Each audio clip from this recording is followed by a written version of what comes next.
Hello my YouTube family, ನಿಮ್ಮೆಲ್ಲರಿಗೂ ಸ್ನೇಹ Chinmay official cooking ವ್ಲಾಗ್ಗೆ ಸ್ವಾಗತ. Special dish ಮಾಡ್ತಾ ಇದ್ದೀನಿ ಇವತ್ತು. ಅಂದರೆ ನಾನು ಕ್ರಿಸ್ಪಿ ಆಲೂ ಟ್ರಯಾಂಗಲ್ ಅಂತ. ಕ್ರಿಸ್ಪಿ ಆಗಿರುತ್ತೆ, ಪೊಟ್ಯಾಟೋಗೆ ಆಲೂ ಅಂತಾರೆ, ಟ್ರಯಾಂಗಲ್ ಶೇಪಲ್ಲಿ ಇರುತ್ತೆ. ಸೊ ಕ್ರಿಸ್ಪಿ ಆಲೂ ಟ್ರಯಾಂಗಲ್ ಅಂತ. ಬನ್ನಿ ಹಾಗಿದ್ರೆ ಏನಿದು ಕ್ರಿಸ್ಪಿ ಆಲೂ ಟ್ರಯಾಂಗಲ್ ಅಂತ ನೋಡೋಣ. ಪೊಟ್ಯಾಟೋನ ಬಾಯ್ಲ್ ಮಾಡಿ ಇಟ್ಕೊಂಡಿದ್ದೀನಿ. ಚೆನ್ನಾಗಿ ಬಾಯ್ಲ್ ಆಗಿರ್ಬೇಕು. ಯಾಕೆ ಅಂದ್ರೆ ಸ್ಮ್ಯಾಶ್ ಮಾಡುವಾಗ ಈಸಿಯಾಗಿ ಸ್ಮ್ಯಾಶ್ ಆಗ್ಬೇಕು. ಅದು ನೋಡಿ ಈ ತರ ಇದೆ. ಈ ತರ ಒಂದು ಸ್ಮ್ಯಾಶರ್ ಸಿಗುತ್ತೆ. ಸೊ ಅದರಿಂದ ಚೆನ್ನಾಗಿ ಸ್ಮ್ಯಾಶ್ ಮಾಡ್ಕೊಳ್ಳೋಣ. ಗಂಟು ಇರಬಾರ್ದು, ಆಯ್ತಾ? ಮೊನ್ನೆ ಈಗ ಹತ್ರಕ್ಕೆ ಬನ್ನಿ. ಇದಾಕಡೆ ಮುಖ ಬೇಡ, ಇದು ಮಾತ್ರ ಅಡ್ಗೆ ಮಾತ್ರ. ಈಗ ಇದು ಬ್ಯೂಟಿಫುಲ್ ಆಗಿ ಸ್ಮ್ಯಾಶ್ ಆಗ್ತಾ ಇದೆ ನೋಡಿ. ಎಷ್ಟು ಆಲೂಗೆಡ್ಡೆ ಸ್ಮ್ಯಾಶ್ ಮಾಡಿ ಇಟ್ಕೊಂಡಿದೀವಲ್ಲ, ಅದಕ್ಕೆ ಕಾರ್ನ್ಫ್ಲೋರ್ ಹಾಕ್ಬೇಕು. ಎಷ್ಟು? 4 ಆಲೂಗೆಡ್ಡೆ ಅಂದ್ರೆ 4 ಚಮಚ ಕಾರ್ನ್ಫ್ಲೋರ್. ಮಕ್ಕಳಿಗೋಸ್ಕರ ಮಾಡ್ತಾ ಇರೋದ್ರಿಂದ ಸ್ವಲ್ಪ ಸ್ವೀಟಿಶ್ ಬಂದ್ರೂ ಇಷ್ಟಪಡ್ತಾರೆ. ಸೊ ಬ್ರೆಡ್ ಹಾಕೊಳಕ್ ಒಂದು ಪ್ರೋಸೆಸ್ ಇದೆ, ಅದನ್ನ ನಾನು ತೋರಿಸ್ತೀನಿ. ನೆಕ್ಸ್ಟ್ ಇಂಗ್ರೀಡಿಯೆಂಟ್ ಬಂದು bread, milk bread. 4 slice bread, ಆಯ್ತಾ? ನೀರಲ್ಲಿ ಮುಳುಗಿಸ್ಕೋಬೇಕು. ಈ ತರ ಮುಳುಗಿಸ್ಕೋಬೇಕು. ಮುಳುಗಿಸ್ಕೊಂಡಾಗ ಅದು ಸಾಫ್ಟ್ ಆಗುತ್ತೆ. ಸಾಫ್ಟ್ ಆಗಿದ್ದನ್ನ ಎತ್ಕೊಂಡು ಹಿಂಗೆ ಹಿಂಡ್ಕೊಳ್ಳಿ, ಸಾಫ್ಟ್ ಆಗಲಿ ಅಂತ. ಇದ್ರಲ್ಲಿ ಸ್ಮ್ಯಾಶ್ ಮಾಡುವಾಗ ಮಿಕ್ಸ್ ಮಾಡ್ಕೊಳಕ್ಕೆ ಆಗಿದ್ದೆ. ಇವಾಗ ಇದನ್ನೆಲ್ಲ ಚೆನ್ನಾಗಿ ಮಿಕ್ಸ್ ಮಾಡ್ಕೋಬೇಕು ನೀವು. ಎಲ್ಲ ಒಂದ್ಸರಿ ಇಷ್ಟು ಮಿಕ್ಸ್ ಮಾಡ್ಕೊಂಡಿದ್ದೀನಿ ನಾನು. ಇದಕ್ಕೆ ಇವಾಗ ಒಂದು 4 ಚಮಚ ಅಕ್ಕಿ ಹಿಟ್ಟು ಹಾಕೋಬೇಕು. 4 ಸ್ಪೂನ್ ಅಕ್ಕಿ ಹಿಟ್ಟು ಹಾಕೋಬೇಕು. ಯಾಕತ್ತಾ ಟೇಸ್ಟಿಗೆ ಎಷ್ಟು ಬೇಕು ಅಷ್ಟು ಸಾಲ್ಟ್ ಹಾಕೋಬೇಕು.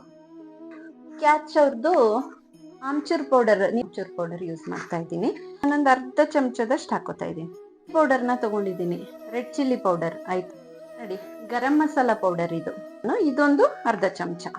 ಓಕೆನಾ? ಕಸೂರಿ ಮೆಥಿ ಈ ತರ ಸ್ಮ್ಯಾಶ್ ಮಾಡ್ಕೊಂಡು ಸ್ವಲ್ಪ ಹಾಕೊಳ್ಳಿ, ಉದುರಿಸ್ಕೊಳ್ಳಿ ಈ ತರ. ಪೆಸ್ಟ್ ಫ್ಲೇಕ್, ಆರಿಗ್ಯಾನೋ ಮತ್ತೆ ಚಿಲ್ಲಿ ಫ್ಲೇಕ್ಸ್. ಆರಿಗ್ಯಾನೋ ನಾನು ಇದನ್ನೇ ಯೂಸ್ ಮಾಡ್ತಾ ಇದ್ದೀನಿ.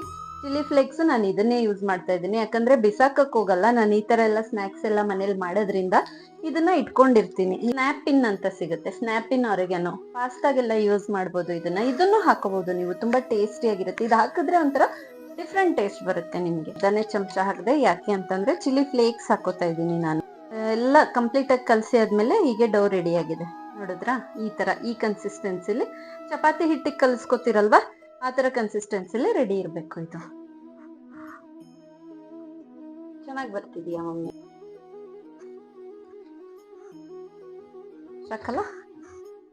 ದಪ್ಪ ಹಿಟ್ಟು ತಗೊಳ್ಳೋಣ. ಎಣ್ಣೆಲ್ಲಿ ಲಟ್ಟಿಸ್ಕೊಳಕ್ ಹೋಗ್ಬೇಡಿ, ಪೊಟ್ಯಾಟೋದಾಗಿರೋದ್ರಿಂದ ಅದು ಅಷ್ಟೊಂದು ಇದಾಗಿ ಮಾಡಕ್ಕಾಗಲ್ಲ ನಿಮಗೆ. ಓಕೆನಾ?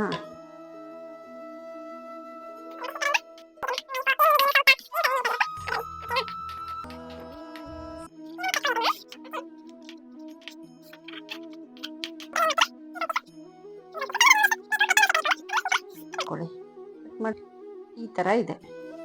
ಓಕೆನಾ? ಎಣ್ಣೆ ಕಾದಿದೆ.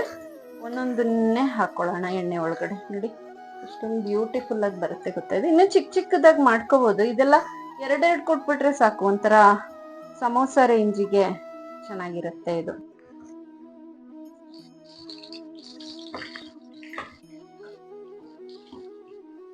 ತಕ್ಷಣ ಕೈ ಹಾಕಕ್ ಹೋಗ್ಬೇಡಿ. ನಾನು ಸ್ವಲ್ಪ ಅದು ಮೇಲ್ ನಿಂತಿತ್ತು ಅಂತ ಅಂದ್ಬಿಟ್ಟು ಕೈ ಹಾಕಿದ್ದೀನಿ ಅಷ್ಟೇ. ತಕ್ಷಣ ಕೈ ಹಾಕ್ಬೇಡಿ ಅದಕ್ಕೆ. ನೋಡಿ ಎಷ್ಟು ಬ್ಯೂಟಿಫುಲ್ ಆಗಿ ಬರ್ತಾ ಇದೆ ಅಲ್ವಾ? ತಿನ್ನಕ್ಕೂ ಅಷ್ಟೇ ತುಂಬಾ ಟೇಸ್ಟಿ ಆಗಿರುತ್ತೆ ಇದು. ನೋಡಿ ಈ ತರ ಆಗಿದೆ, ನೋಡಿದ್ರಾ? ಈ ತರ ನೋಡಿ, ಟ್ರಯಾಂಗಲ್ ಶೇಪ್ ಅಲ್ಲೇ ಬಂದಿದೆ. ಮಾಡ್ಕೋಬಹುದು ನಿಮ್ಗೆ. ಇಟ್ಕೊಂಡಿದೀನಿ. ಓಕೆನಾ? ಹಿಂಗೆ ನೋಡಿ, ಅದೇ ನೀಟಲ್ಲ ನಿಮ್ಗೆ. ಆದ್ರೆ ಒಂಚೂರು ಕೇರ್ಫುಲ್. ತಿನ್ನಕ್ ಕಟ್ ಮಾಡಿದ್ರೆ ಸ್ವಲ್ಪ ಕೇರ್ಫುಲ್ ಆಗಿ ಹ್ಯಾಂಡಲ್ ಮಾಡ್ಬೇಕು, ಇಲ್ಲ ಅಂದ್ರೆ ಟ್ರಯಾಂಗಲ್ ಬರಲ್ಲ, ತುಂಡಾಗೋಗ. ಇದು ಇನ್ನೂ ಸ್ವಲ್ಪ ಚಿಕ್ಕದಾಗಿ ಮಾಡಿರೋದ್ರಿಂದ ಇನ್ನೂ ರುಚಿಯಾಗಿ ಬರುತ್ತೆ. ಇದು ಕ್ರಿಸ್ಪಿ ಆಲೂ ಟ್ರಯಾಂಗಲ್. ಸವಿಯಲು ಸಿದ್ಧ.